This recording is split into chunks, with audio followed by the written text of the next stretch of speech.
C'est le titre d'un roman, hein. Ce matin avec vous, Heribert Labelle Adjovi, vous titrez « 3 présidents, une mission ». Bonjour, Winner Abessi, chers téléspectateurs, bonjour.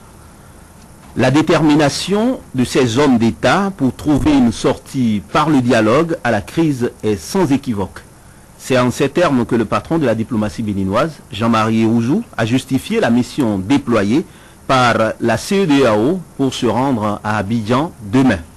Ce mardi donc, sur instruction de leur père, les présidents Boni Yayi du Bénin en tant que chef de délégation, Pedro Pires du Cap-Vert et Ernest Bailly Koroma de la Sierra Leone iront à la rencontre des acteurs de la crise post-électorale en Côte d'Ivoire.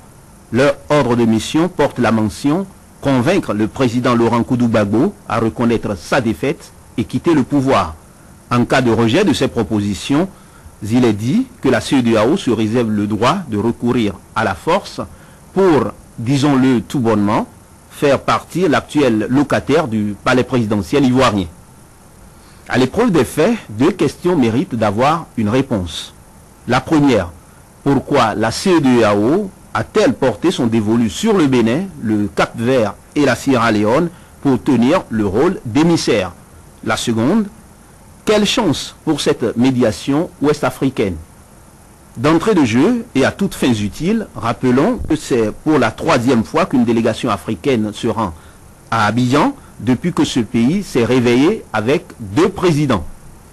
On a d'abord eu la médiation de l'ex-président sud-africain Thabo Mbeki qui n'aurait rien donné.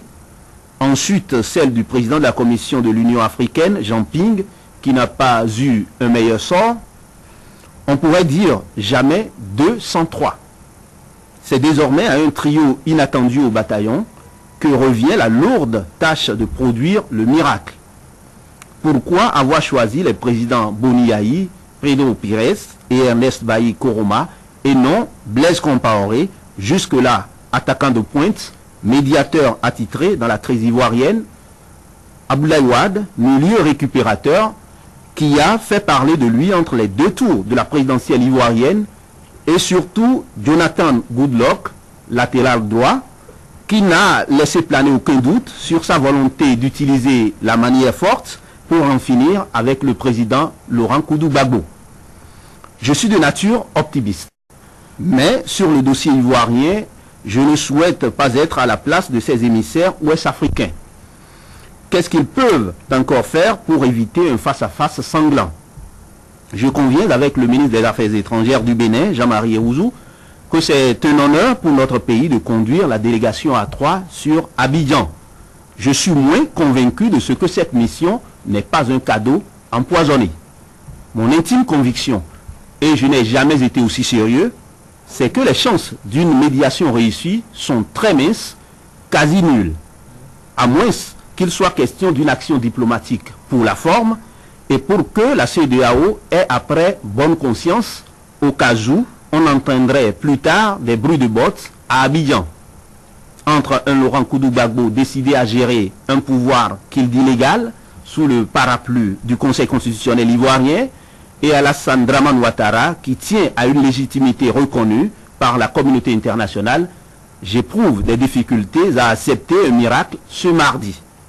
Je sais que ça ne fait pas bien, du moins aux yeux des gardiens de la science, de parler de Dieu dans une affaire d'État et de pouvoir.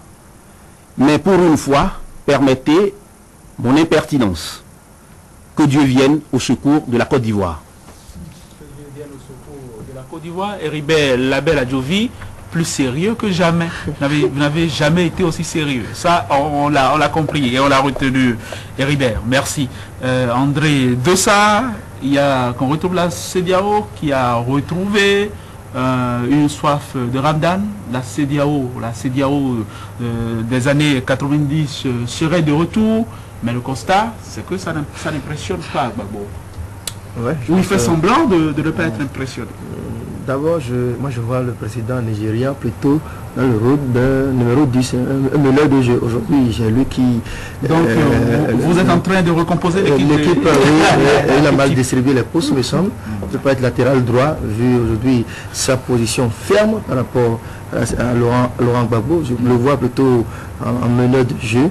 et Abdoulaye Wade peut-être latéral gauche ou droit, ça dépend. Ça dépend du côté où on se situe Ouattara. Vous êtes Benitez, c'est ça? Je préfère être Mourinho. Ah oui, très important. C'est Ribel Benitez.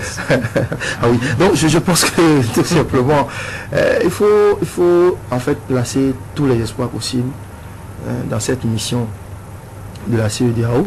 C'est très important.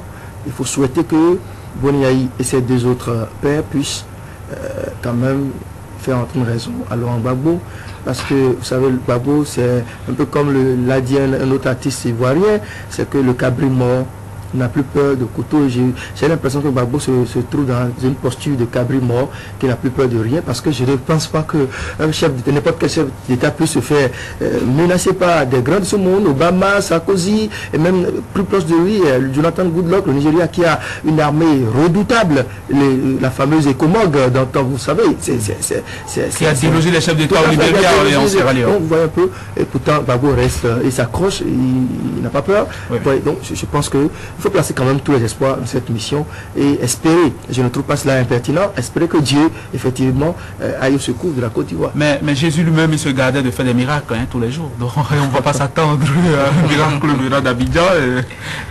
Sulpice Oscar Baguidi, Laurent Gbagbo est très certainement dans une fuite en avant en ce moment. Il a joué, il a perdu tous ses paris et donc il s'enferme. C'est la fermeture. Il s'enferme et je pense comme Ribel et André dans une certaine mesure que les chances de réussite de cette mission sont nulles.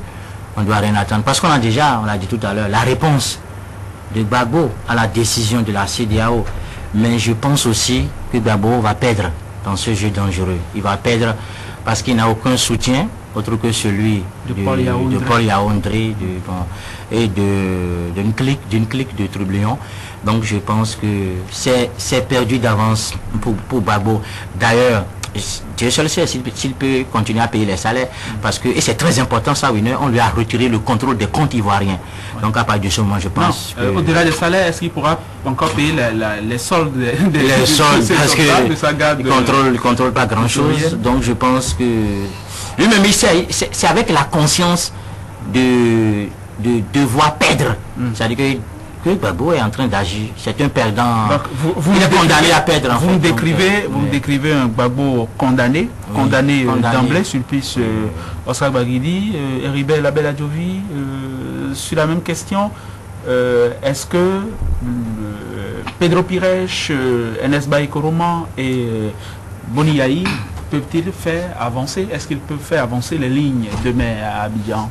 De toutes les façons, vous savez, je crois personnellement que s'il doit y avoir une solution à cette crise-là, ce sera diplomatique, c'est personnel.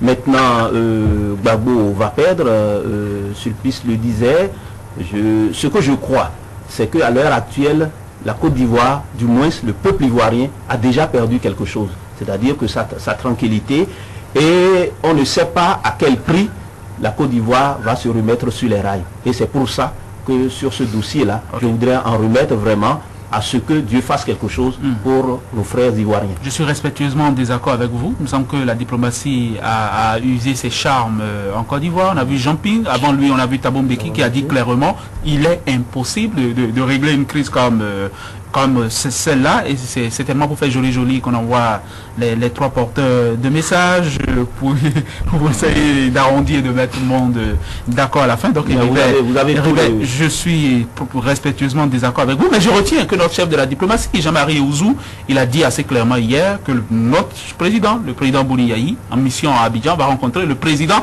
élu. Je le cite. Il dit il rencontrera le président élu, Alassane Draman Ouattara. Donc c'est heureux que notre diplomatie en soit là. Il me semble que c'est important que de le souligner. On va s'interrompre un instant, un court instant, quelques minutes en gros, et on reviendra pour suivre, et on aura suivi la traditionnelle page rétro du lundi, le Bénin en 7 jours, et après ce sera la revue de presse, et avant le rendez-vous des sports.